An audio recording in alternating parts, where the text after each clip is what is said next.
What's up, Go enthusiasts? Welcome back to the games of blood and tears between Zhu Jingyu and Huang Longshe. In the last game, Huang Longshe was finally stymied with his attempts at defending his groups to gain a lead, and Zhu Jingyu, although he gave Huang Longshe some chances towards the end, he managed to hold on and defeat Huang Longshe's overfighting at the end of the game, bringing the series to 4-2 in Zhu Jingyu's favor.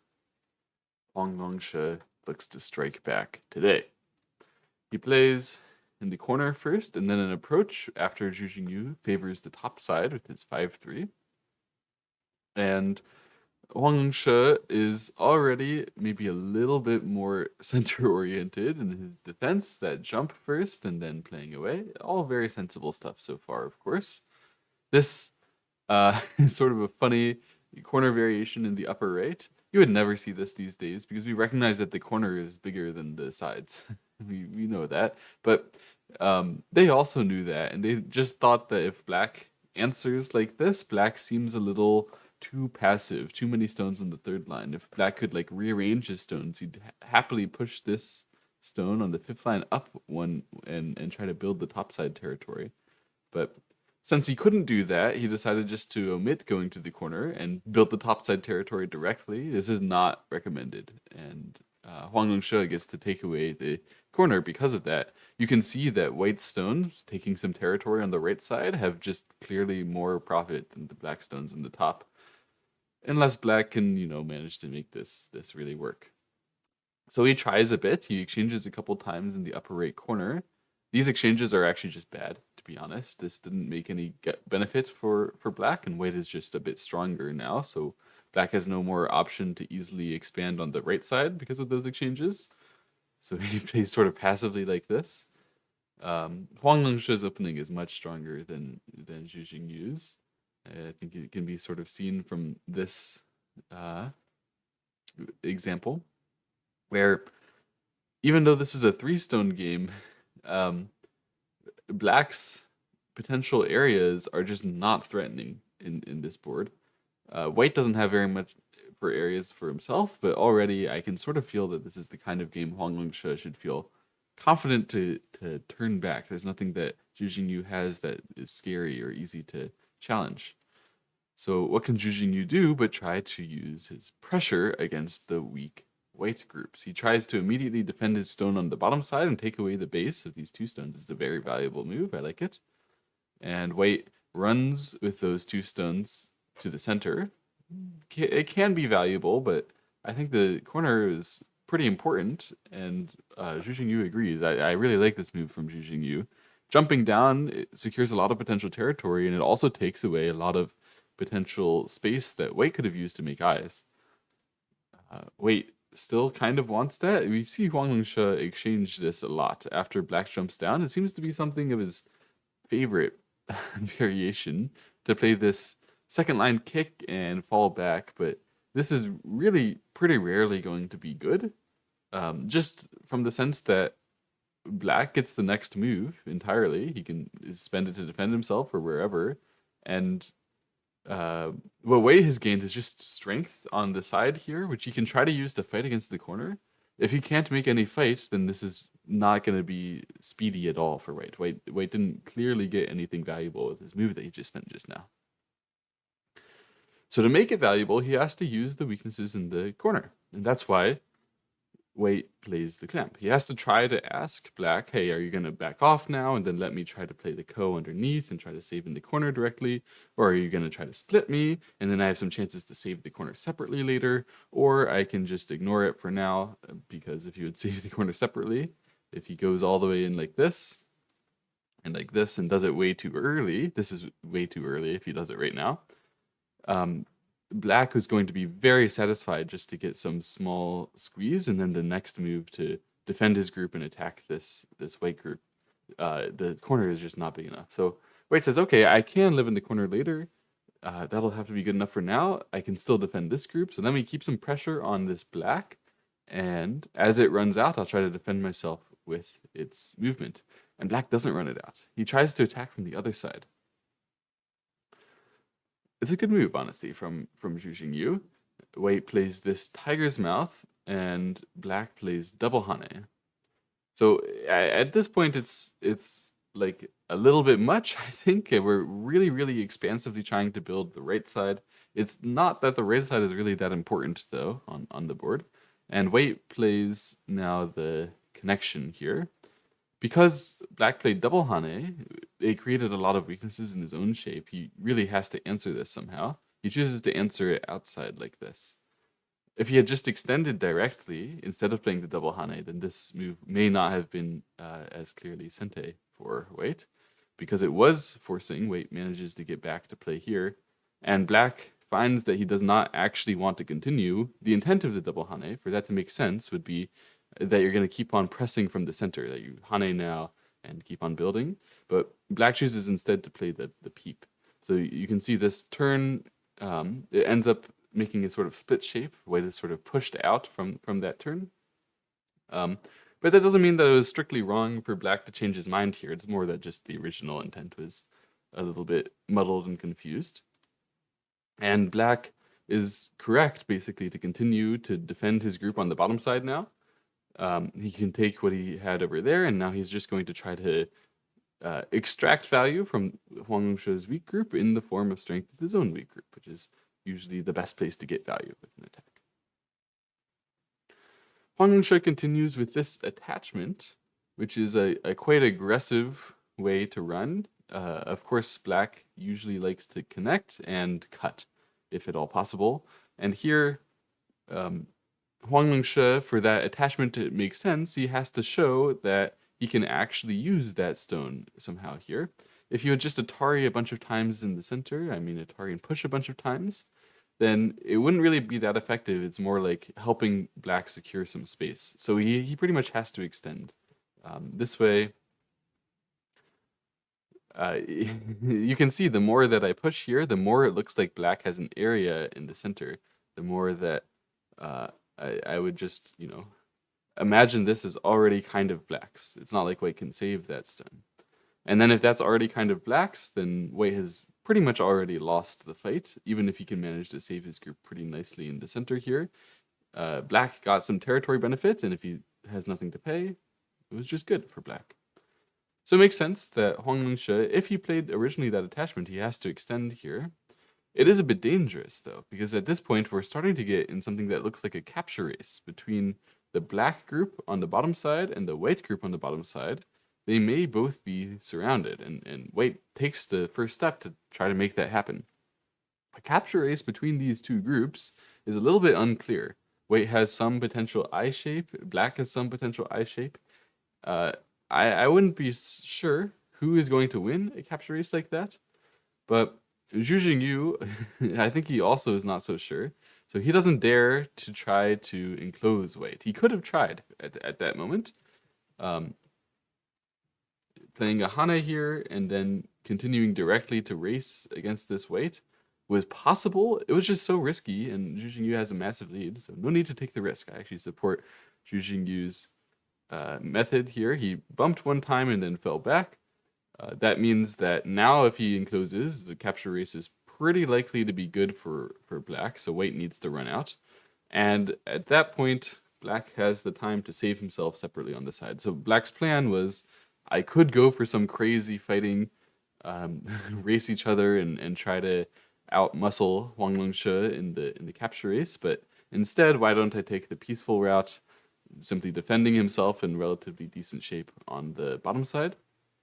And this was really a fine plan, except he messes it up on the next move by playing away.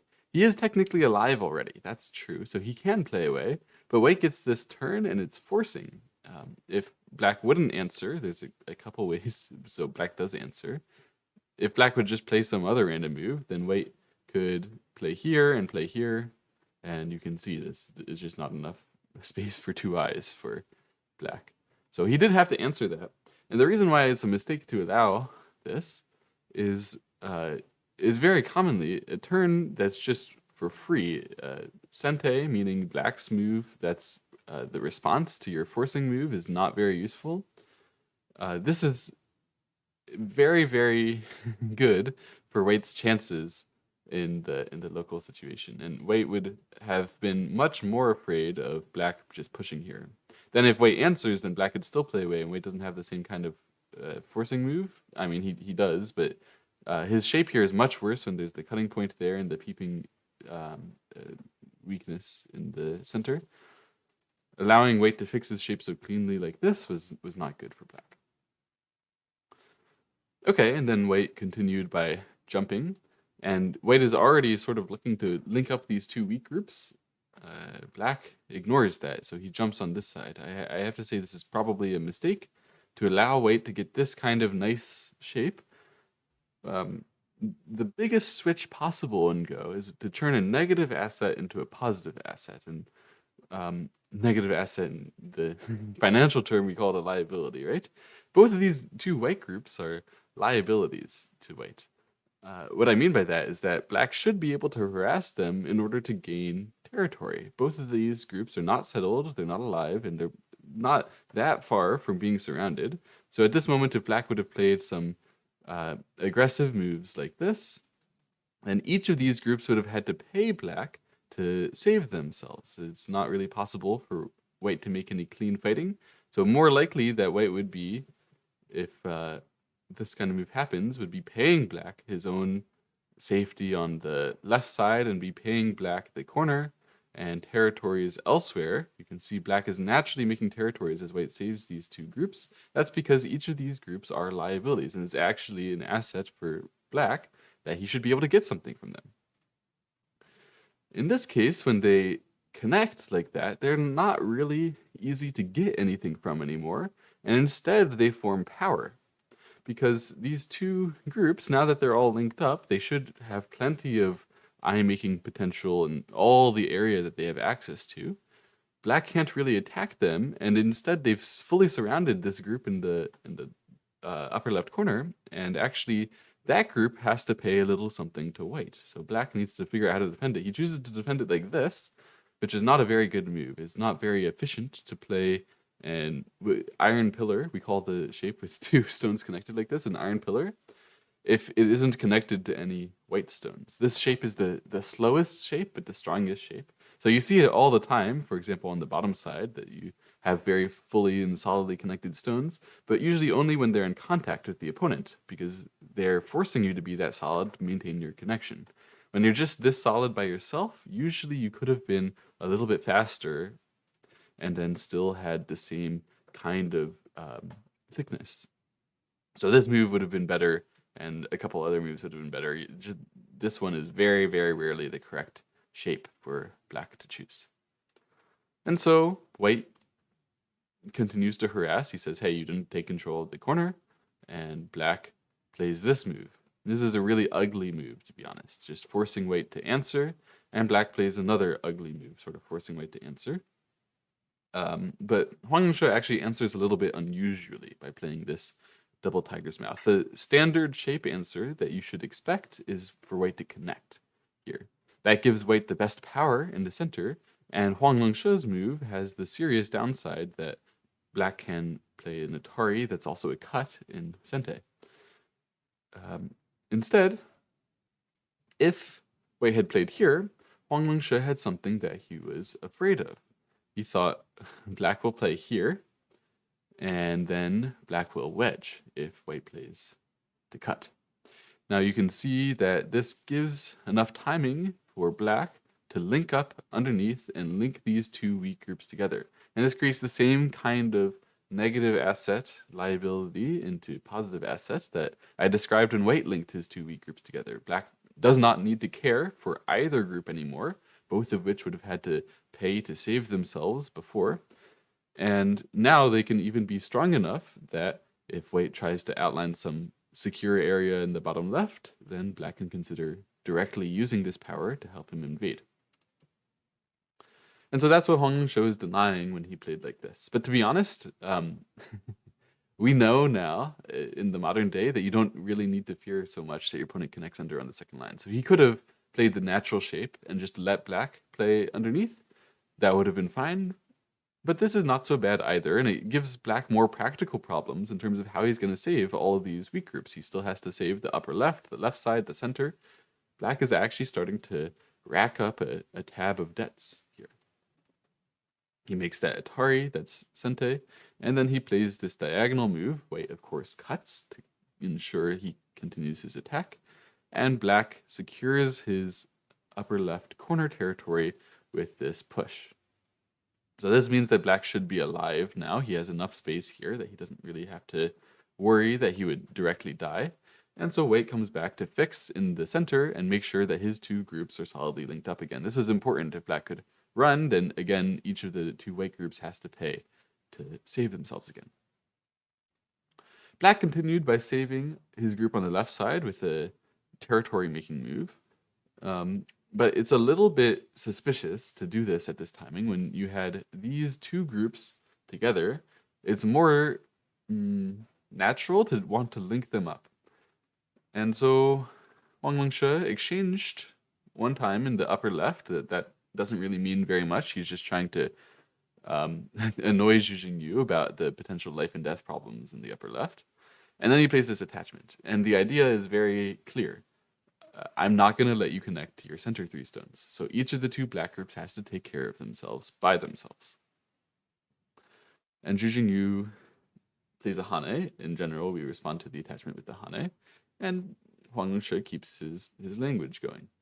And Zhu Jingyu plays here. This move doesn't make that much sense. I think that what Zhu Jingyu wanted was that Huang Longshe would answer this. If he answers with the empty triangle, then Huang Longshe would gain a liberty weakness that could actually be very painful for white. So of course Huang Longshe didn't answer, and he just played like that. Zhu Jingyu is a little too naive to expect Huang Longshe to answer like this. Then of course, if things go as Zhu Jingyu planned, there would be something like that, and wow. Yeah, this is an amazing variation for Zhu Jingyu. Look, he managed to do all this and cut and kill the left. This is Zhu Jingyu's sweet dream. And Huang Longshe dodges it. And that allows Zhu Jingyu to push through like this, but this doesn't really mean anything when white is so strong and well connected on each side. Yeah, you push through, but now what is the point? That's what Huang Longshe asked to Zhu Jingyu. And Zhu Jingyu couldn't really temper himself here. It would be ideal to have a clear plan on what you're going to do next, to be like, I'm going to take care of that or that or that. Zhu Jingyu was still in the sort of tactical mood of, I'm going to try to read something and I'm going to try to fight really hard. And so he played this netting move, this fake net.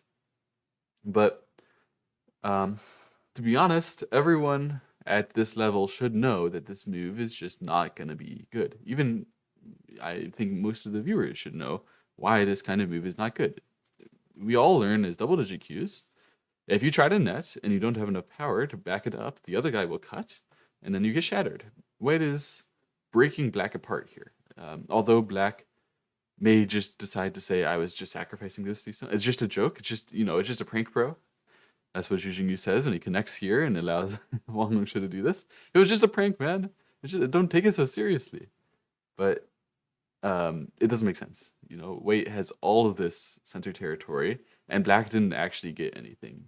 It's a huge gift to Huang Longshe. So finally, Zhu Jingyu plays this move. This move it wants to be Sente. Zhu Jingyu is trying to make something happen in the center where Huang Longshe just captured him. And Huang Longshe finds the most aggressive answer, which is this one. This actually protects the center area, and I'm sure Zhu Jingyu was not happy because this move is just valuable in its own right. It didn't exactly show that Zhu Jingyu had squeezed Huang Longshe in any way whatsoever. So he can only play away and be upset. Huang Longshe is caught up a lot here. Black is leading still by more than 10 points, but maybe only just like 10 points. If black would have tried to continue to strike here, it is a little scary, honestly, when this one happens. If you block like this, it's not really going to work for white. Black can cut here, then if white captures these 2 stones, this move is double Atari. So that's not good. And that means that white needs to connect here, and that allows black to play this move. There's some interesting... you have to be careful about this snapback, but ultimately black could capture this ko, And that's Atari on all these stones, and this move is snapback, so this is like a direct ko. This is not playable for white. That means that originally here, white has nothing to do. I mean, if you would play anything here, it's still going to be ko for these stones, or they could even just die if you connect the ko. White has nothing to do but just let black capture all these things, save here, and then the white group in the bottom right suddenly is isolated again. So that's, that's very serious.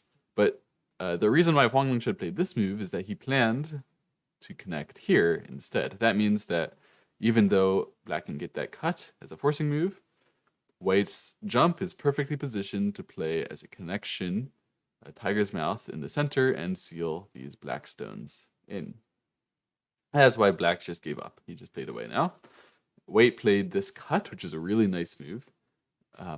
Black had to choose which way to Atari, and he chose to Atari from the center. It was probably not the right choice in retrospect, but I can understand why he played it in the game.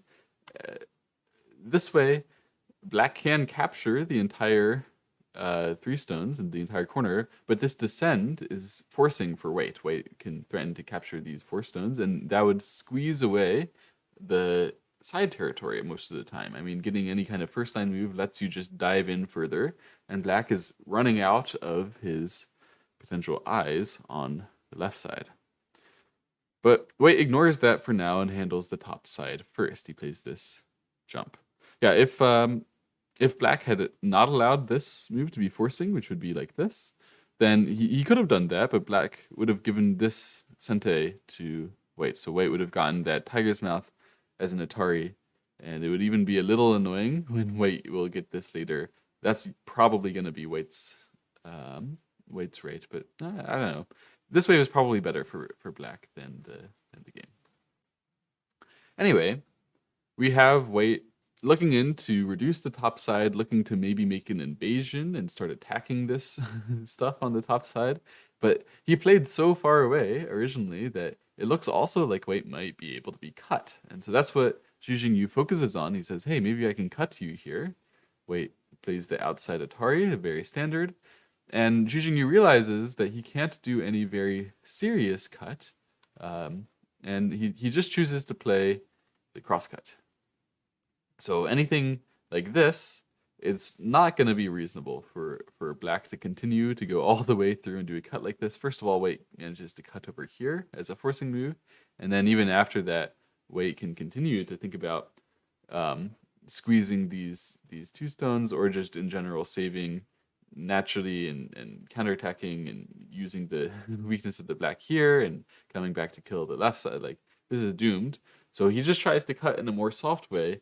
But this is also bad. And really, Zhu Jingyu should not have been thinking about cutting at all when he was so weak in all the different areas near here. This way, white can play this Atari, and black definitely can't save that stone, because that's just an even worse method of the cut. Black has to give it up and allow white to make this Ponuki capturing shape. If black had saved this stone, then white would just connect here. And I mean, this is really, really awful shape for black. He's completely split from the center and the side in 2 minds. So it makes sense to give white this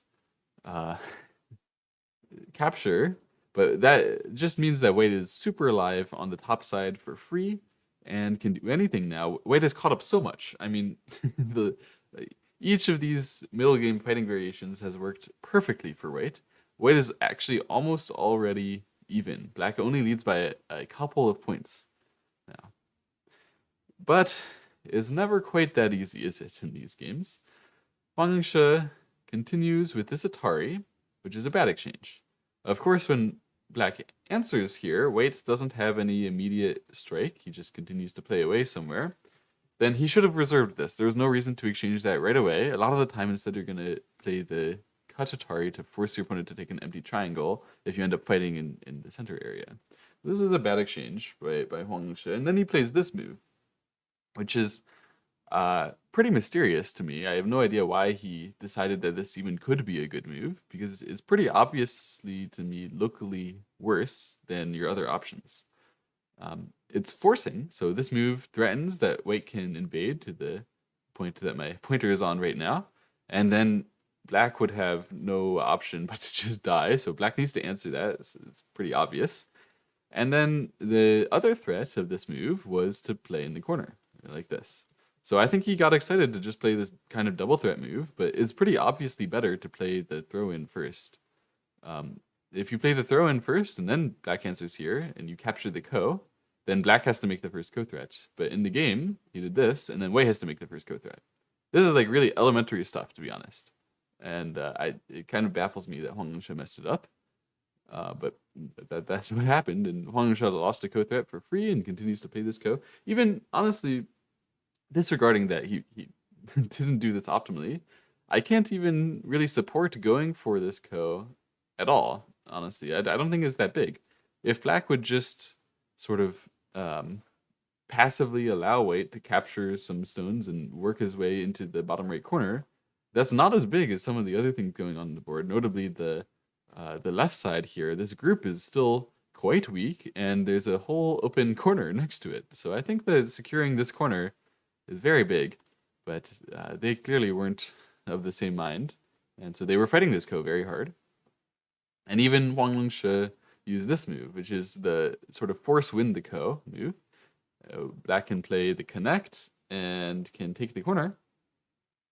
So this is black's gote option. This is black saying, hey, you could come on in, but I got to still take some of my territory here.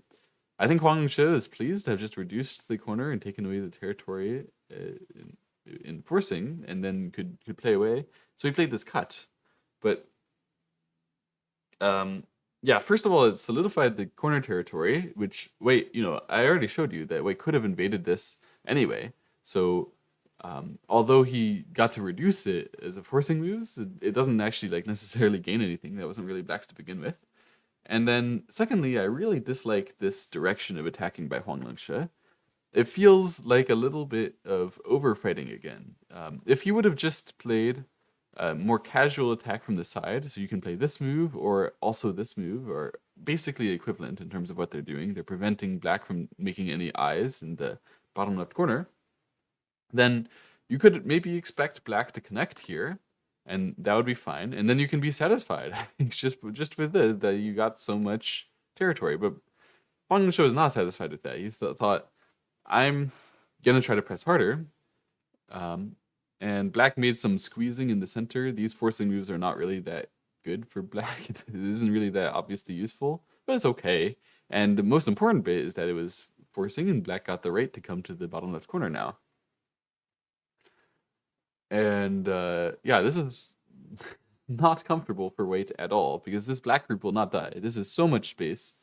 If it doesn't die, then I mean, what are you gonna do? You have to kind of like squeeze it or something, or you have to get your value out of it somehow, because we committed a full move over here to making it weak, while it spent a full move getting more territory. So if nothing happens for its weakness, that was just a loss from Huang Lingshe. And so that's why Huang Lingshe now triggers with this descent. He tries to make that forcing move, and black answers. I think that was reasonable to answer now. That was a lot of territory. And that allows white to jump all the way in like this. Black blocks in the center, and then white plays away. Because white recognized if he kept going, he couldn't accomplish it. Black already has an eye here and an eye here, and it's just it's clean. I mean, this group is not really easy to attack at all. And so he just took his own territory and is like, all right, let's keep the game going. I get the sense that Huang Lingshe is remembering what happened last game from here. I get the sense that he's like, in the last game, I pressed way too hard, and I lost what was a basically even position. It became much worse. I, started making some mistakes, started getting tilted. This game, I'm gonna wait for Zhu Jingyu to do that, crazy, silly endgame stuff, like Zhu Jingyu completely just blundered his stones in the endgame last game, right? Huang Lingshe is like, this game is so close. As long as my opponent just blunders in the endgame, I'll be fine.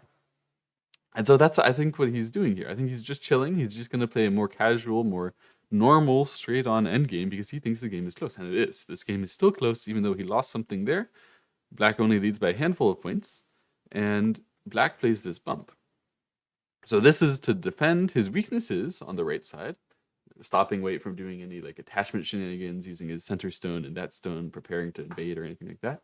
And it's also trying to expand black's space as much as he can. Honestly, it's a fine move from black here. I would have preferred the second line move, but it's okay.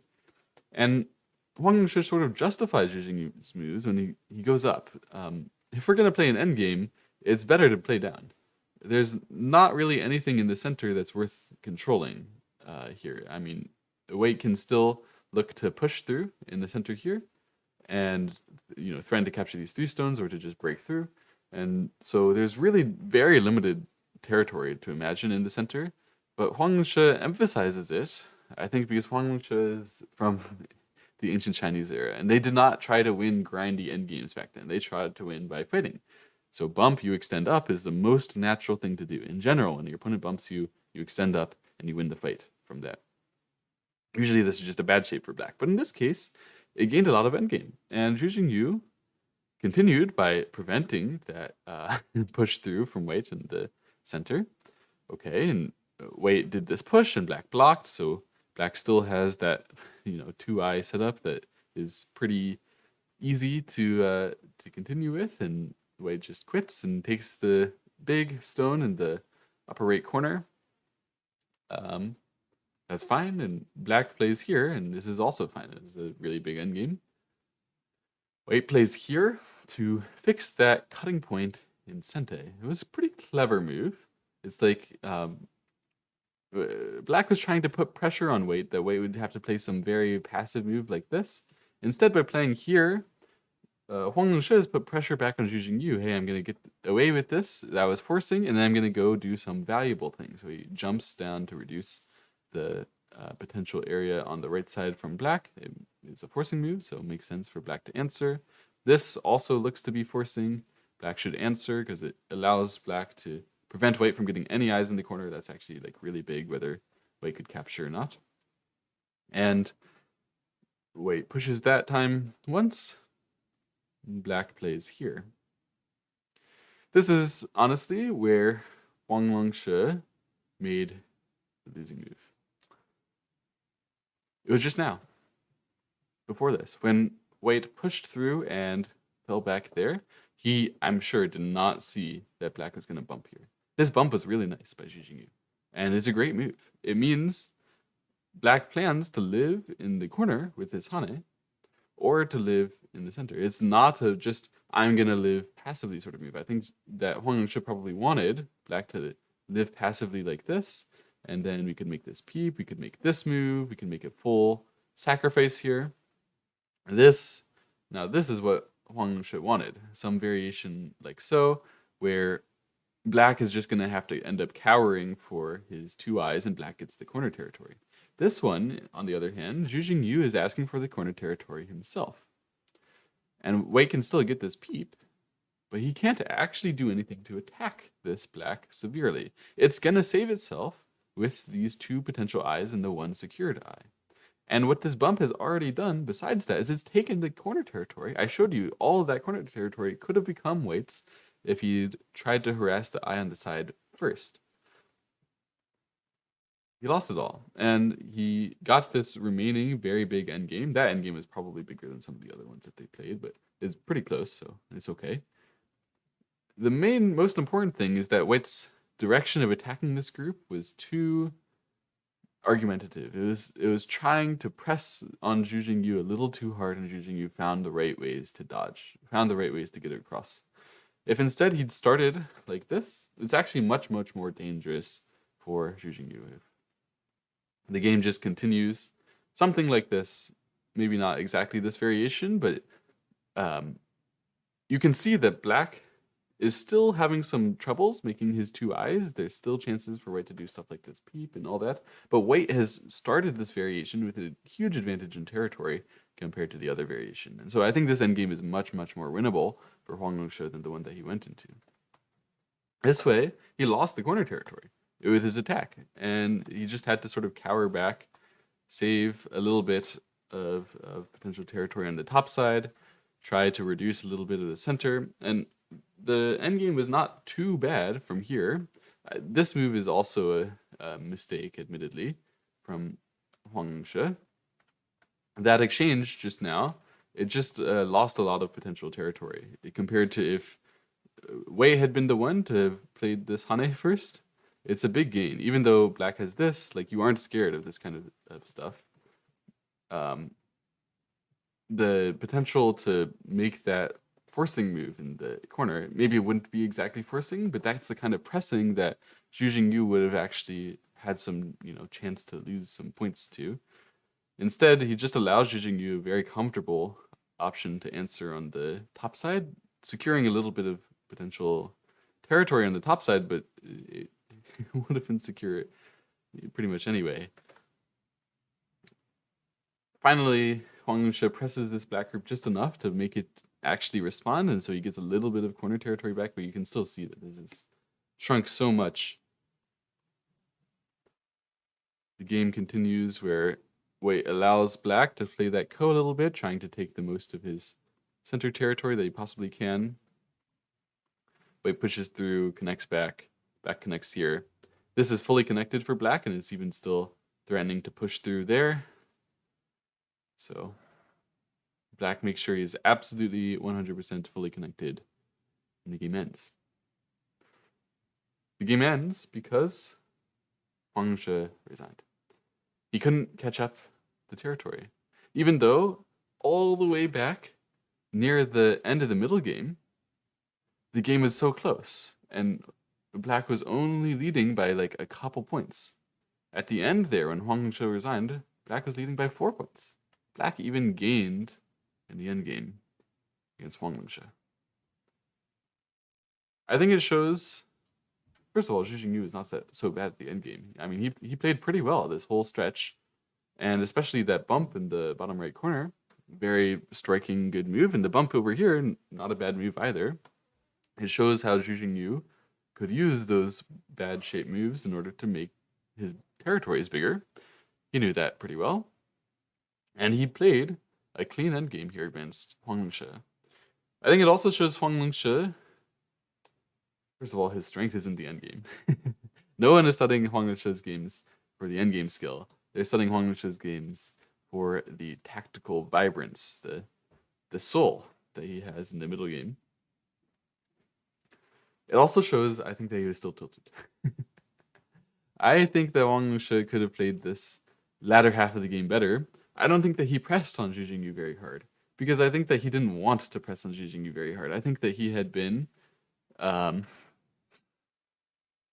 least somehow, psychologically affected by the way that he lost the 6th game. It's one thing to lose a handicap game because you just couldn't catch up. When I play a handicap game and I can't catch up to my opponent, I'm like, all right, they just played a good game. That's fine. I could have improved probably in a couple different ways, but it's never that emotionally scarring to lose a handicap game like that.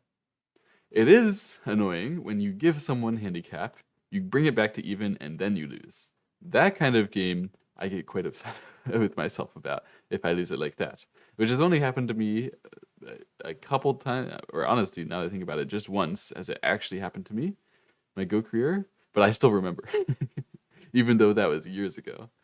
I think it shows just how annoying it is to have caught up and then mess up, lose your lead, and eventually your opponent could win the game. That's what happened in game 6. And I think Huang Lunshe was just, because it had happened from him overpressing, he didn't have the spirit to press as hard as he normally would, or to have the creativity to press in the end game as he normally would. I feel like he was limiting himself. I feel like he kept thinking, I don't want this to be like game 6.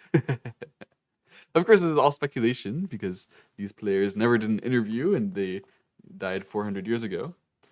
But I feel like I can see the emotions in their moves at least a little bit. That's the wonderful thing about Go.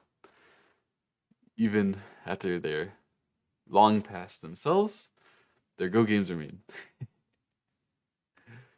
And the Go moves speak no matter what language you originally have. Anyway, thank you all for watching. I hope you enjoyed this game.